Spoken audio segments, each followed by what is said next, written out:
Greetings, Eric Bakker the Naturopath. The video today is going to be about hydrocodone. So I've got a person from the US asking me if hydrocodone causes constipation. So hydrocodone is basically an opioid drug. It's used for pain relief. There are many different types of codone drugs available, but they all serve the same purpose. They block pain. But that comes at quite a high cost because they work on the nervous system.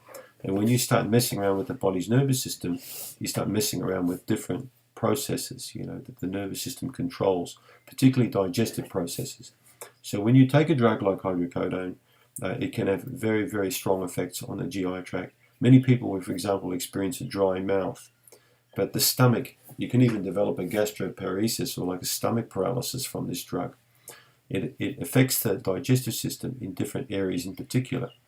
I was just reading an interesting study on hydrocodone and how it paralyzes parts of the small intestine, particularly the middle of the jejunum, there are three parts to the small bowel. The middle part's called the jejunum.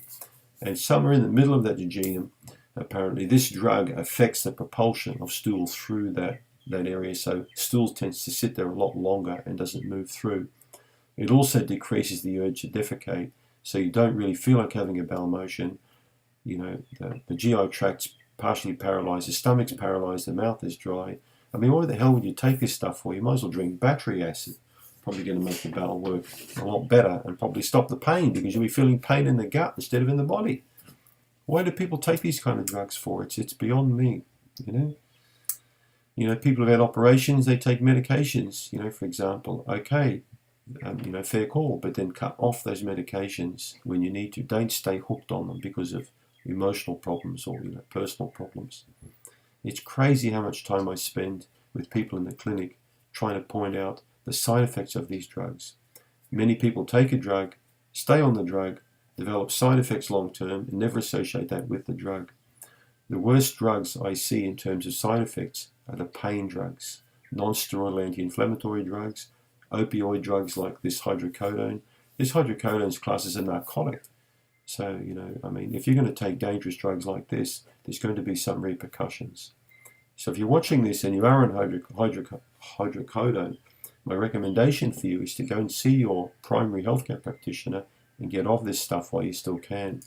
Because the opioid crisis in America is costing a lot of lives. And it's very, very sad what's happening over there. How many people are actually passing away from, the scourge of this terrible drug. If you don't need to be on a pain medication, you want to get off the pain medication because it will really mess up not just your bowel and your increased constipation. It can cause a lot of other problems in your life. Thanks for tuning in.